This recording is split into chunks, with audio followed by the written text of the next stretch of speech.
Apocalipsis capítulo 13, versículo 16. Lo vamos a leer con el poder del Padre, del Hijo y la dirección del Espíritu de Dios, del Espíritu Santo. Dice de la siguiente forma.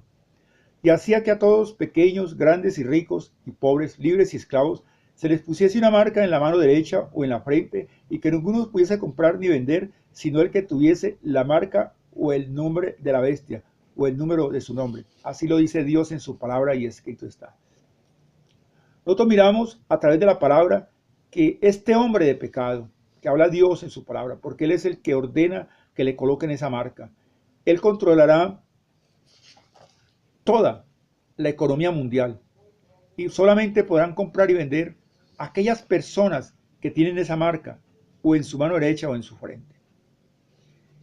Nosotros miramos que dice Dios en su palabra y escrito está en el versículo 17, dice, y que ninguno pudiese comprar ni vender, sino el que tuviese la marca o el número de la bestia o el número de su nombre. Así lo dice su palabra y escrito está.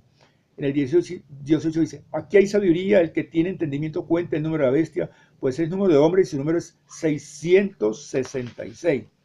Cuando nosotros nos estamos refiriendo a ese 666, nos estamos refiriendo a ese hombre de pecado, nos estamos refiriendo al anticristo, nos estamos refiriendo a ese control total, nos estamos refiriendo a ese nuevo orden mundial. Nosotros miramos que a través de la palabra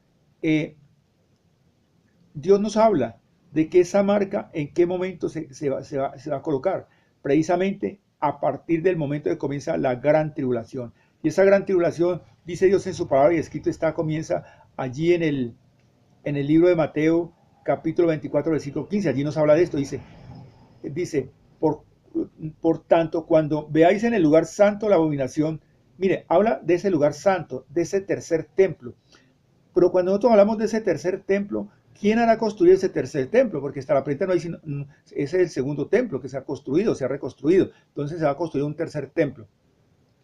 Pues muy sencillo, ese mismo hombre de pecado, porque él de entrada a firmar un pacto con los árabes y los judíos. Y como ese hombre, cuando entra a esa gran tribulación, él comienza a ganarse el pueblo, la humanidad, con ese poder, porque va a ser una estrategia militar, porque el mismo diablo con los demonios lo representa. Dice la palabra en el capítulo 13, versículo 2, dice parte B, dice, y el dragón le dio su poder y su trono y gran autoridad a ese hombre de pecado. Entonces todo esto lo va a utilizar, ¿para qué? Para coger ese control total, como quien dice, ese hombre de pecado va a ser la marioneta del mismo diablo, los demonios lo reprenda, que el diablo ya fue vencido junto a los demonios hace más de 2000 años.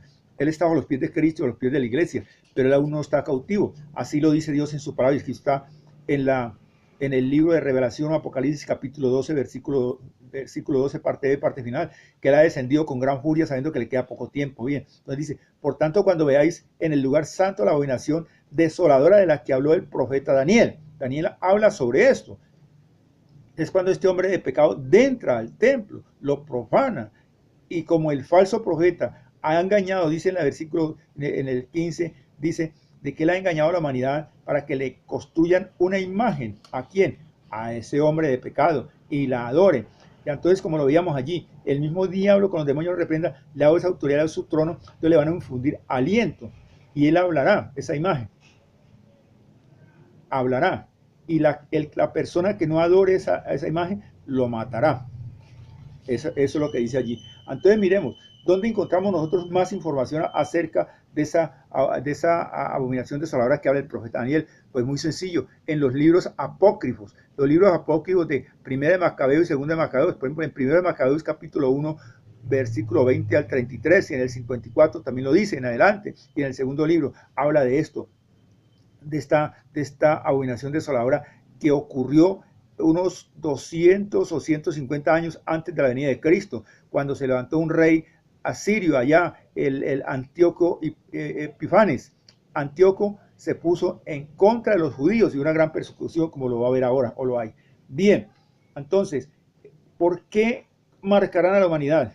¿Y por qué él controlará la economía mundial? Porque al tener el control total de todo el mundo, ¿qué pasará? La economía comienza a tambalear. Y para que eso no suceda, el falso profeta es el que da esto. Yo hablaba del falso profeta. Esto lo encontramos en el capítulo 17 del 1 adelante en en Revelación o Apocalipsis. Pero ¿quién es el falso profeta?